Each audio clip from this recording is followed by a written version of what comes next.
Līves ciems atrodas sāņus no apdzīvotām vietām. Šaurs, izdangāts meža ceļš to savieno ar 3 km attālo lielu ceļu, pa kuru līdz Vidzemes šosijai vēl 15 km.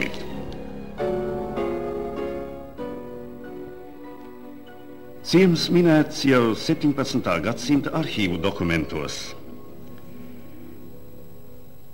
1972. gada pavasarī ciemā ieradās Latvijas etnografiskā brīvdabas muzeja un kultūras ministrijas zinātniskās restaurācijas kantora darbinieki. Muzejā paredzēts eksponēt Ziemeļaustrumu Vidzemei raksturīgu zemnieka sētu. Kā pirmā uz muzeju aizceļos vairāk kā 100 gadu vecā dzelmju rija. Tā sastāv no piedarba, rijas un gubeņa. Rijas priekšā plats lievenis, kas balstās uz resniem stabiem. Ciemā bijušas 9 rijas. Šī ir vienīgā, kas saglabājusies līdz mūsdienām. Plānojuma un konstrukciju ziņā rija ir raksturīga Ziemeļaustrumu Vidzemei.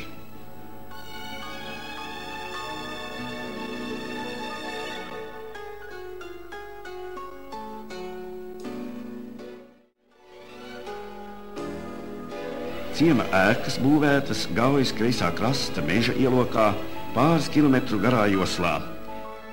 Pēc plānojuma ciems pieskaitāms Vidzemē izplatītajiem rindu ciemiem. Atsevišķas ēkas izvietotas 3 māju puduros ar visai blīvu apbūvi. 19. gadsimta otrajā pusē Līves ciems piederēja Lejas ciema kroņa muižai, tajā bijušas 14 saimniecības, tagad no tām atlikušas 10, apdzīvotas 7. Vairums pašreizējo ciema ēku būvētas pagājušā gadsimta vidū. Šķūnīšiem un plītiņām pamatnīcas balstās uz akmens paviļām. Dzīvojamām mājām un kūtīm pamati mūrēti no dolomita plāksnēm, kas atrodams turpat Gaujas krastos. Apkārtnes lielajos mežos bagātīga būvkoku izvēle. Ēkas celtas no labi noaugušiem priežu un egļu baļķiem, kuri caurmērs sasniedz par 40 centimetrus. Rūpīgi nostrādāti baļķu salaidumi, prasmīgi veidotas jumtu konstrukcijas, segums. Tāpēc daudzas senās celtnes lieliski saglabājušās, un ciems kopumā uzskatāms par vienu no vērtīgākajiem tautas celtniecības pieminekļu kompleksiem republikā. Daudzām ēkām senlaicīgas konstrukcijas. Dzīvojamās mājas ar stabotiem lieveņiem, kābas jumtu spāru galos, zirgu staļļi ar izvirzītu zelmini un gala lieveni, riju krāsnis ar zemo rovi. Ciemā vairākas vientelpu dūmu pirtiņas ar iepratīm durvīm novietotu krāsni, atsevišķi būvēti pagrabiņi, dažādi žogi. Līdzīgas ēkas un to konstrukcijas visai bieži sastopamas arī Dienvidu Igaunijā.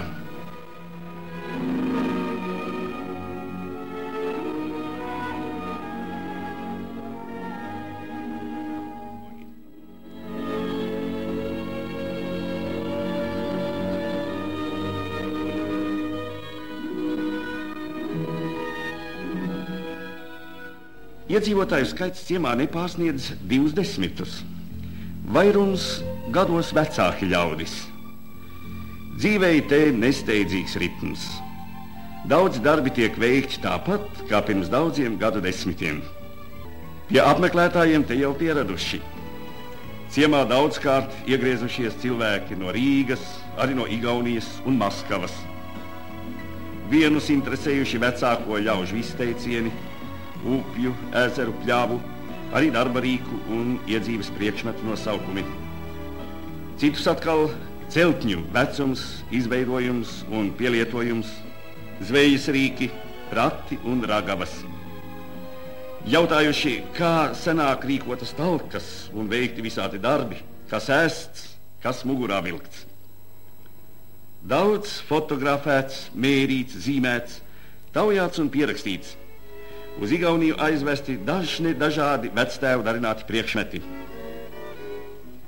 Protams, līvenieši uzreiz nenojauta, ka šie ļaudis ir zinātnieki, filologi, etnogrāfi, vēsturnieki, kas mājās atgriezušies iegūto materiālu rūpīgi apkopo, sistematizē, analizē un salīdzina ar arhīvu ziņām.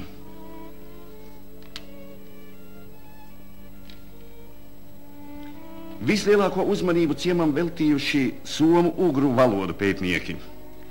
Viņu publikācijās lasām par Līves ciema iedzīvotāju igaunisku izcelsmi.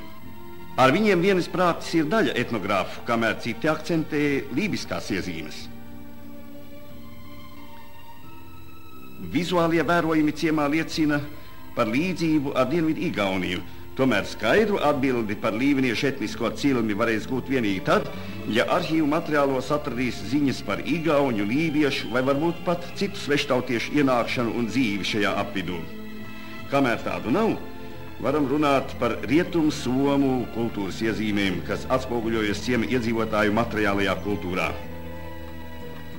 Nākamajām paudzēm šīs iezīmes saglabāsies uz muzeju pārvestajās senceltnēs, to iekārtas, priekšmetos un darba rīkos.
Senāk cieminieku galvenā nodarbošanās bijusi zemkopība, bet ienākumi gūti arī no meža darbiem, koku pludināšanas, zvejniecības un amatniecības. Klētiņās, šķūnīšos, istabaukšās saglabājušies daudzi senie amatnieku darba rīki un zvejas piederumi. Zvejas piederumus darinājuši paši zvejnieki, to izgatavošanas prasme pārgājusi no paudzes paudzē. Daudzus zivju ķeramos murdus savā mūžā nopinis 71 gadu vecais Jākobs. Klūgas murdiem grieztas rudeņos no kārklu, vītolu, lazdu, jaunajiem dzinumiem. Lai klūgas būtu lokanākas, tās mērsētas ūdenī. Vispirms pin murda iekšējo daļu, iedzirkni. No paegļa vai ievas klūgas izliec loku vai taisnstūri, kuram visapkārt piepin klūgas.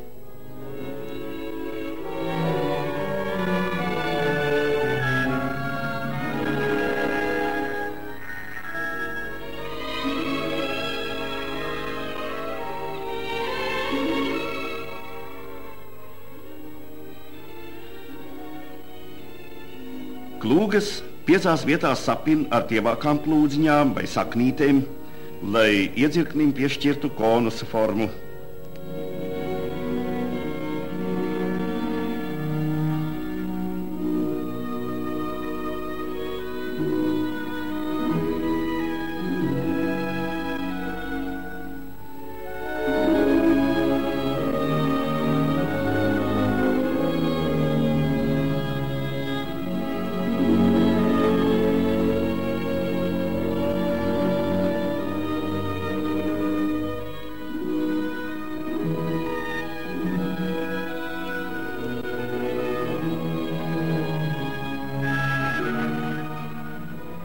Klūgas aiz pēdējā sapinuma nogriež tā, lai to gali būtu iespējami asi.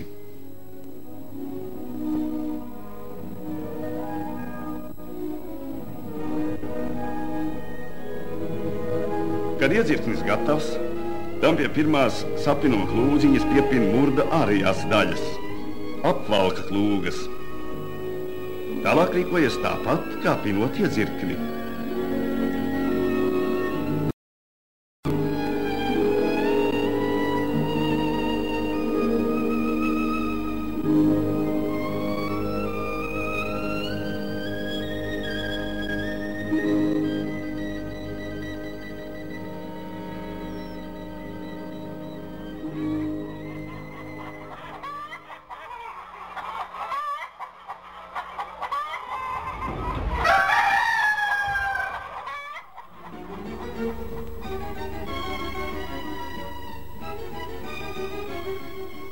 Murdus parasti likuši gaujā pavasaros.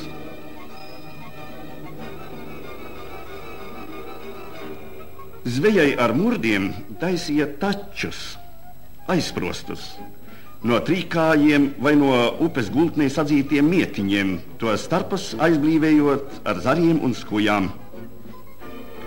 Augšupējošu zivju zvejai murdus lika ar muti pret straumi. Vībnieši murdos visvairāk ķēruši vīdakas, raudas, asarus.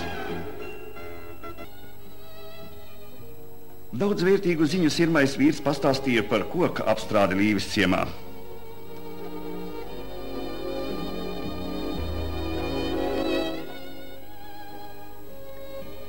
Neliels koka lucītis Jākoba tēva prasmīgajās rokās pārtop ikdienā nepieciešamā priekšmetā.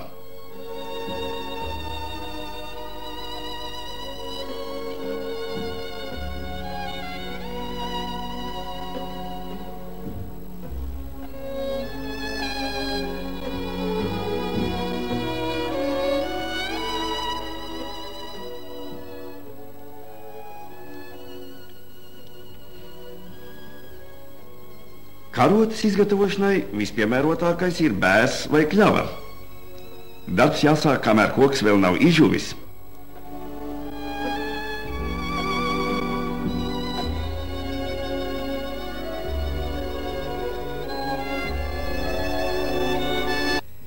Kad ar skripstiņu izgrebts kausiņš, karoti izkaltē, pārliecinās, ka tā žūstot nav sagriezusies.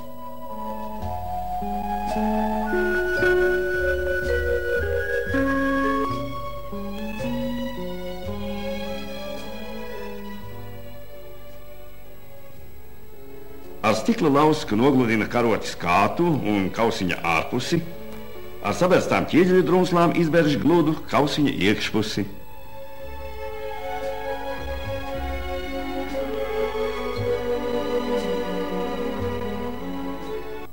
Sestdienas pievakare.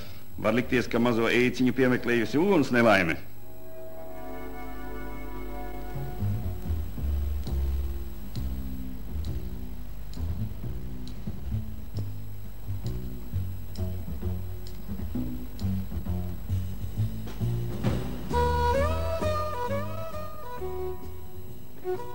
No laukakmeņiem sakrautajā krāsnī sprakšķi sausa alkšņu malka, no kuras dūmiem pirtī nepaliek sūrums. Kad krāsns vairākas stundas kurināta, pirtiņa izveidināta un bērzu uzspers izsautētas uz krāsns ceriem, sāksies mazgāšanās.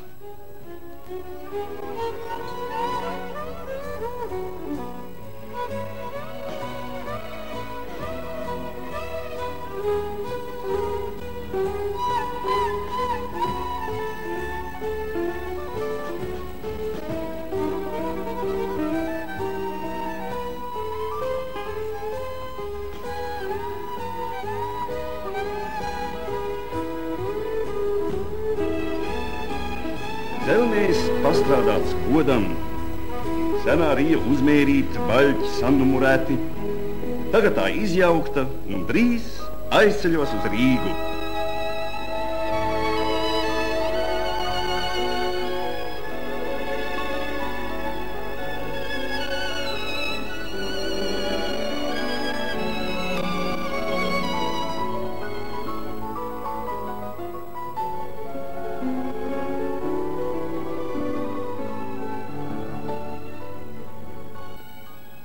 Jā, te ir ko padomāt. Un ne tikai līveniešiem vien.